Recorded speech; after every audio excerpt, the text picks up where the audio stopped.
She pulled out all the stops. Here is the intro of the episode. Meghan, Duchess of Sussex, in her first ever podcast interview. It's happening! It's not about the grandeur of a gesture. It's about I see you. I'm nurturing you and I see you so deeply, and I love being able to see your growth.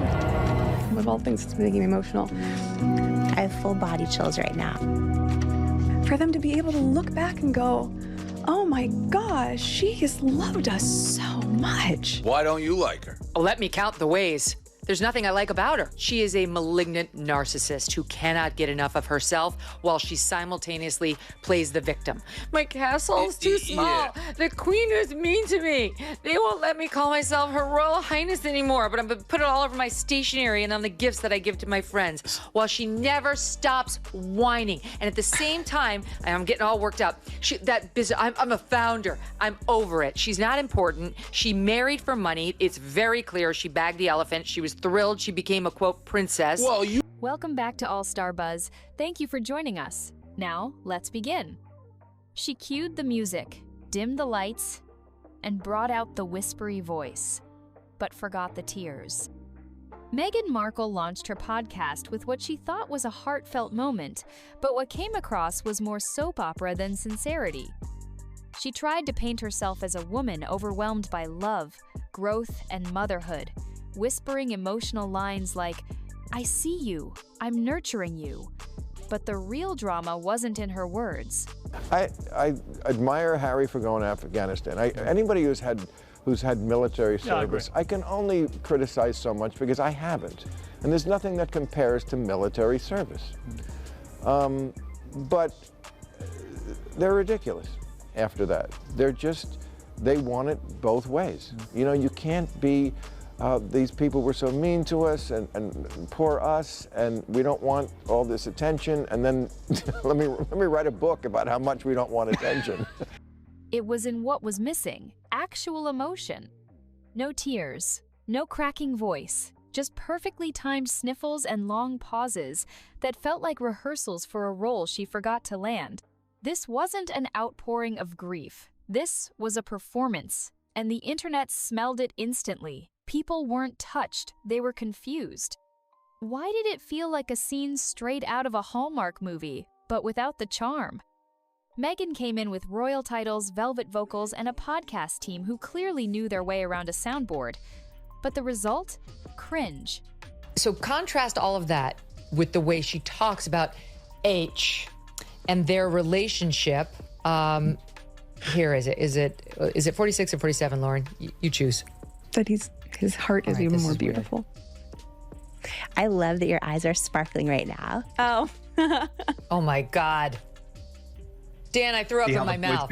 Yes. Yes. Dan, when you do interviews on your show, do you do the Jamie Kern Lima reactions?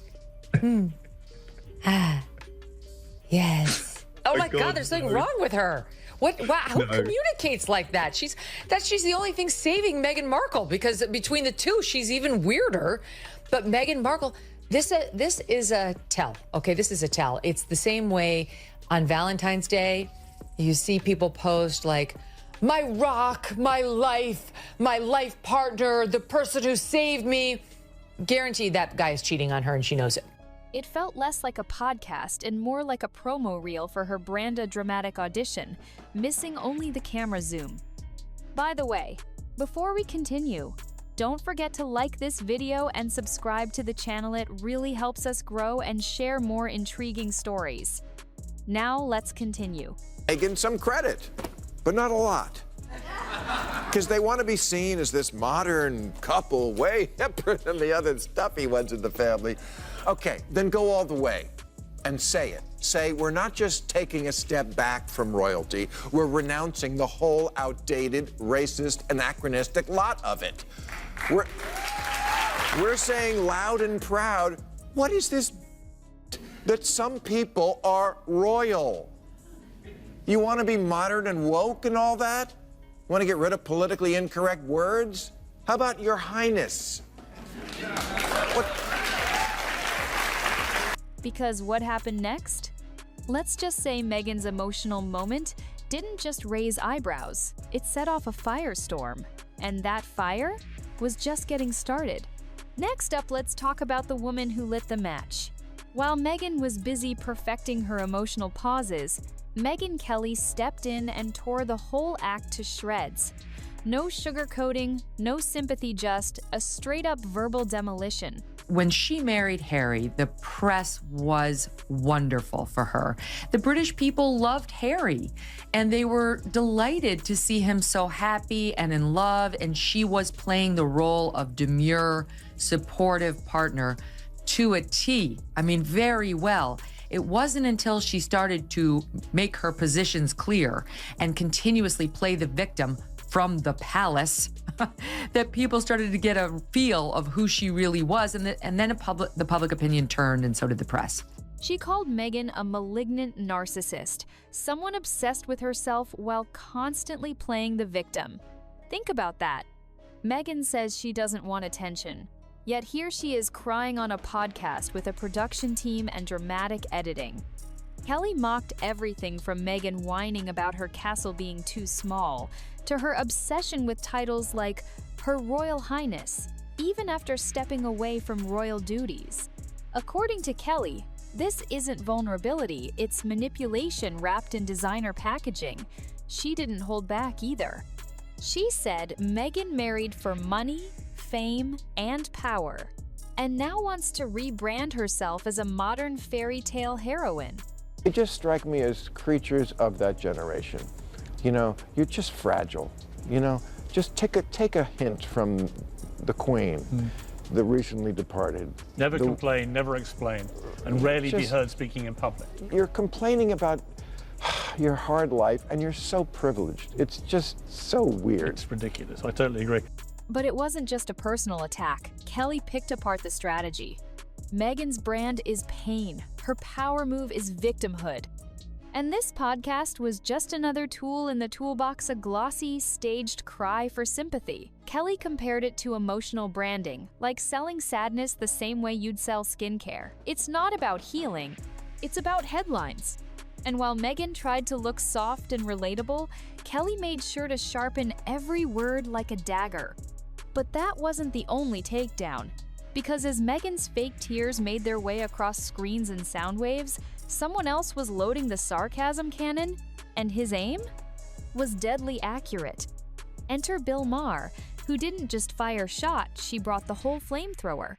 On a totally different show at a completely different time, Bill Maher caught a glimpse of Megyn's tearless breakdown and couldn't stop himself.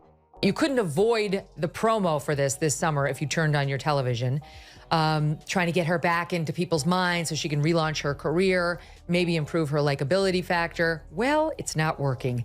A new poll conducted by Newsweek shows that her popularity is down 8 points from June. She's underwater in her net approval rating.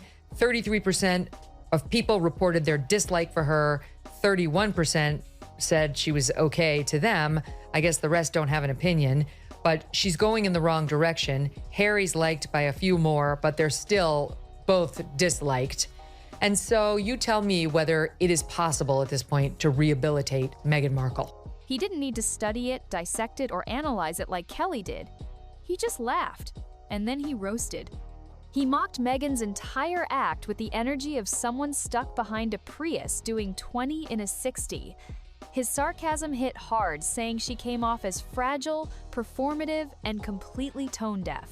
He pointed out the ridiculousness of complaining about how hard life is while living in a mansion, married to a prince, and surrounded by luxury. Bill even reminded people how Queen Elizabeth kept it classy, never complain, never explain. Meanwhile, Megyn was doing the exact opposite, turning every hiccup in her privileged life into a worldwide announcement. He joked about the crocodile sniffle, the vocal tremble like it came from a bargain bin acting class, and the constant, "look at me, feel bad for me," narrative that somehow always appears right before a new product launch. According to Maher, Megyn's performance had more holes than Swiss cheese at a gun range.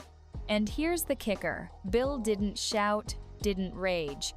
He just rolled his eyes so hard they practically left orbit. This wasn't an analysis, was a public eye roll turned into a masterclass of comedic takedown. She is the most insecure person I have seen in the public eye in a long time. That is why everything had to be perfectly curated. Who the hell picks fucking berries in a white cashmere blouse and white pants? Literally no one on earth does that.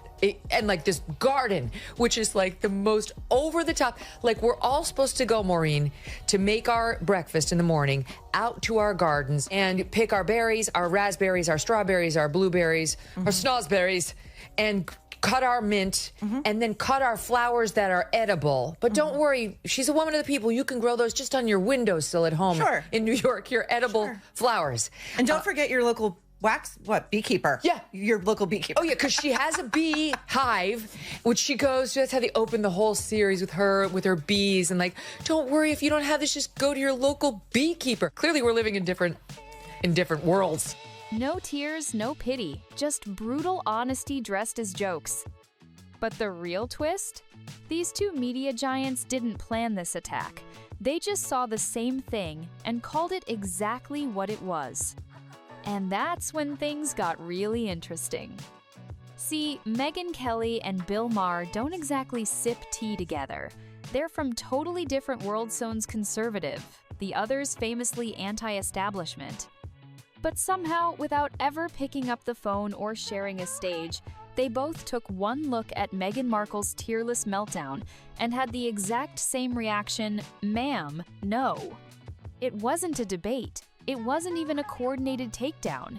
It was more like two people showing up to the same crime scene and realizing this wasn't an accident. This was staged. Kelly brought the scalpel. Maher brought the sarcasm. And Meghan's podcast episode got shredded from both ends of the spectrum. No matter what side you're on politically, the performance just didn't sit right. Also, I'm a little bit fascinated, right? The mother was born in America, the father was born in America, but Meghan is now telling us that she's 43% Nigerian? This is the most ridiculous. This is the same woman who said, I never even considered my blackness until the British tabloids started to make a thing out of it. Never even. Now she's like, I am Nigeria. Fellow women, hear me roar. I mean, who is she kidding? She's as white as I am. And she's over there like leaning in. Now I'm the face of the black woman. Okay, how much time did she have for this when she was on Suits, when she was doing the Tig, when she was trying to land the ginger from the royal family to marry her? Apparently none. It felt too clean, too curated. Like every emotion was storyboarded, timed, and tested. The entire thing had the vibe of a Netflix original, except this time, there were no awards waiting at the end. Just a growing crowd of people asking, wait, are we really supposed to fall for this again? When two people who never agree on anything are suddenly nodding at each other from across the media universe, you know something's off. And Meghan's perfectly polished pain just wasn't believable anymore. But while the critics came swinging, Meghan wasn't done. She had more to say about love, royalty, and her ever-growing list of emotional wounds. And the internet? It was ready to tear apart every single second.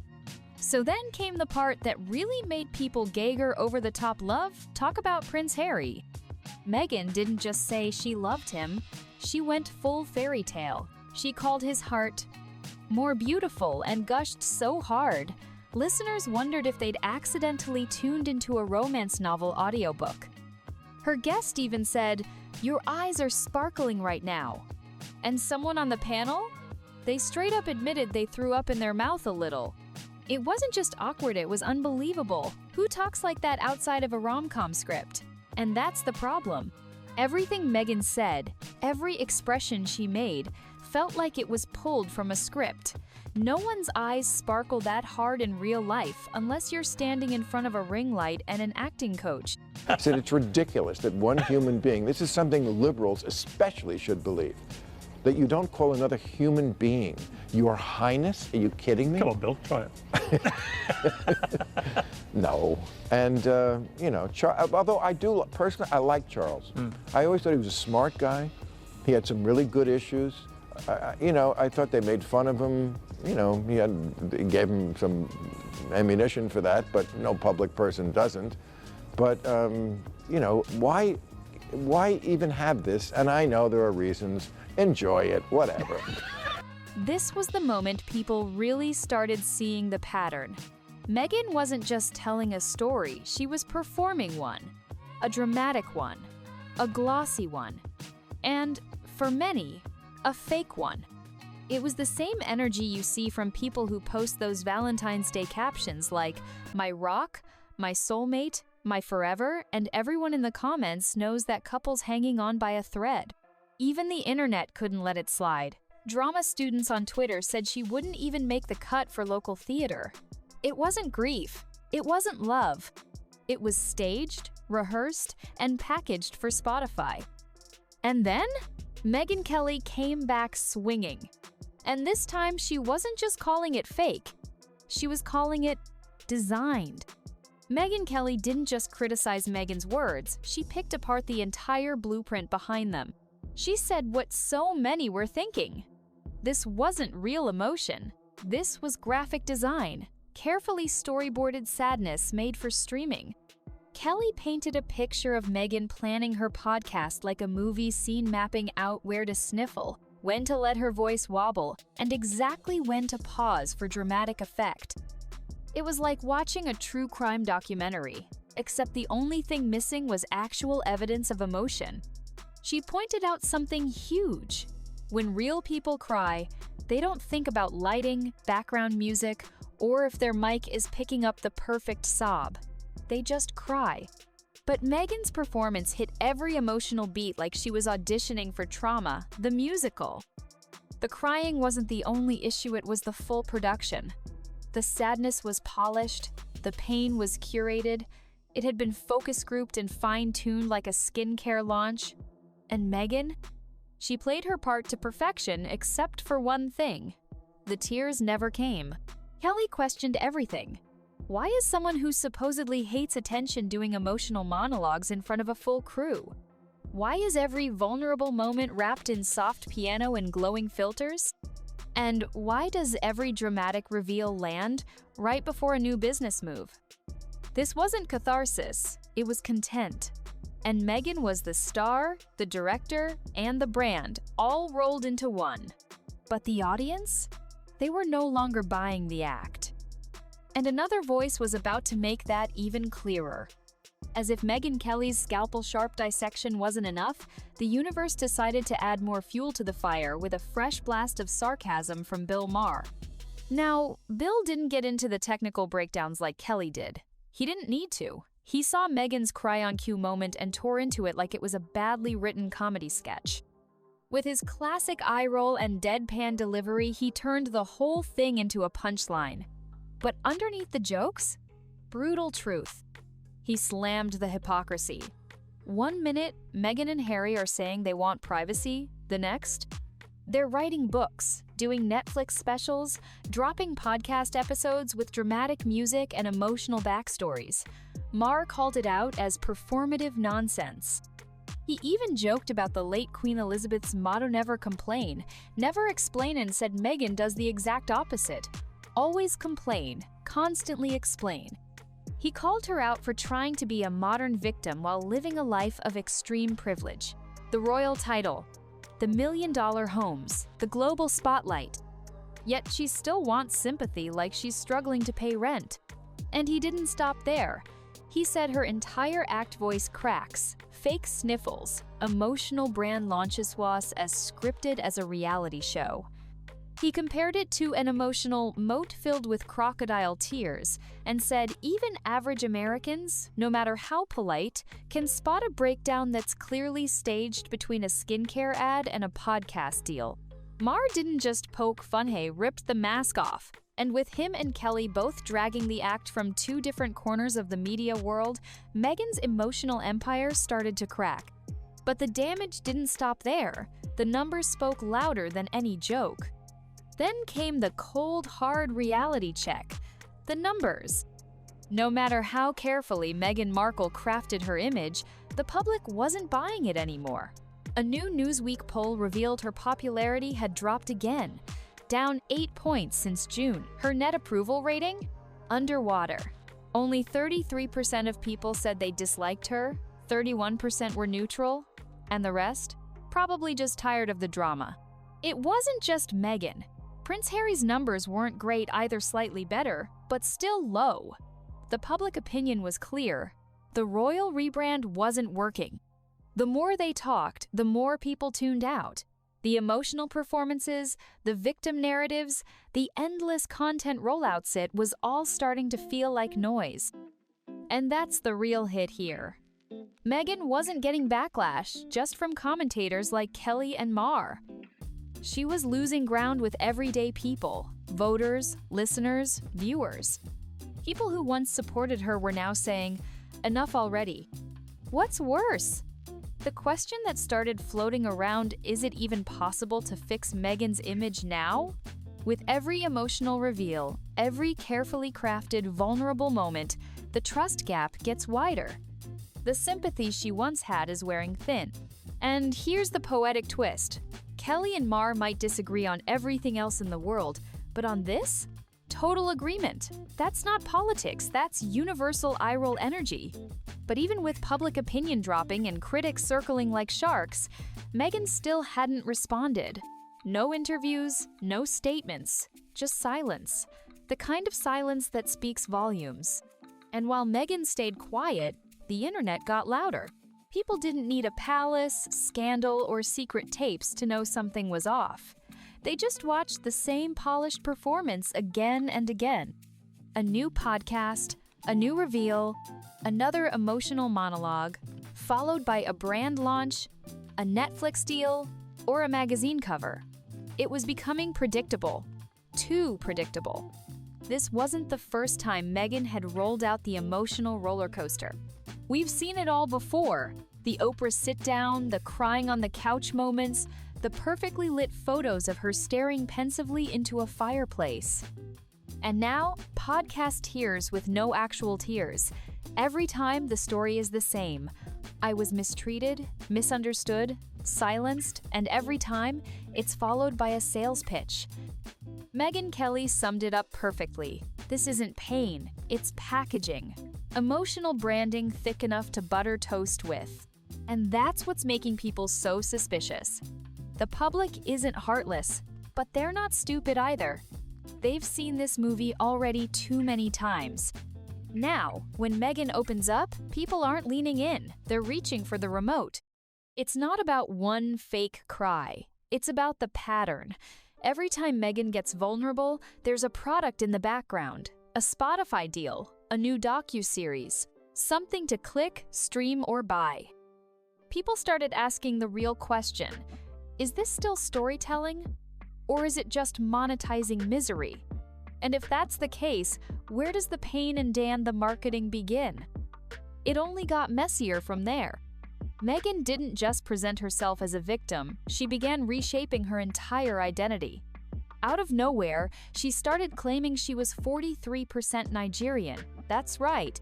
The same woman who once said she never even thought about her blackness until the British tabloids brought it up, was now proudly declaring, "I am Nigeria. Fellow women, hear me roar."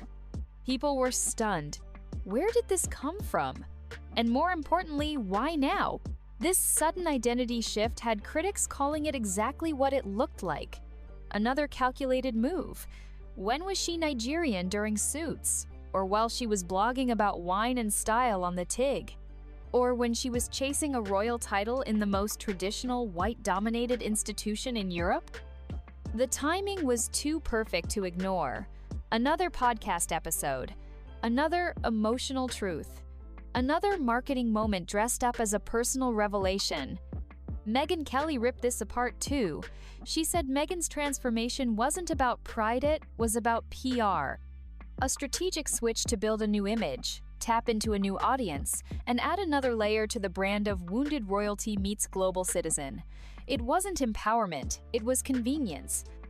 And once again, Megyn stayed silent. No explanation, no clarification. Just another episode with beautifully edited sound bites and perfectly curated outrage. But while Megyn kept quiet, the internet kept digging, and fans started doing something unexpected. They began to question everything, even the loyal ones. And that's when the shift really started to show.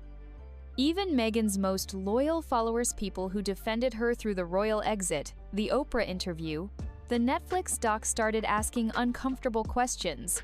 Not with hate, not with attacks, but with quiet, growing skepticism. Why does every emotional moment feel like a press tour in disguise? Why do her deepest, most painful revelations always come dressed in designer clothes, surrounded by beeswax candles, soft-focus camera work, and a Spotify watermark? And most of all, why do the tears never actually fall? Not one smudge of mascara, not one ruined lash. Just a dramatic pause, a perfectly timed sniffle, and a story that always lands right before a product drop or a platform boost. Megyn Kelly brought the media receipts. Bill Maher mocked the script. And the audience? They started tuning out. It wasn't anger anymore, it was exhaustion, emotional fatigue. The kind that creeps in when every raw moment starts to feel like an ad read. Kelly called it emotional manipulation. Maher saw it as theater, kid energy gone corporate, and the viewers, burned out by the repetition, started turning off the royal drama altogether. The glossy sadness. The flawless heartbreak. It wasn't connecting anymore. It didn't feel honest. It felt like packaging. And the Megyn brand, once powerful, was now stuck on replay selling pain as if it came with a promo code.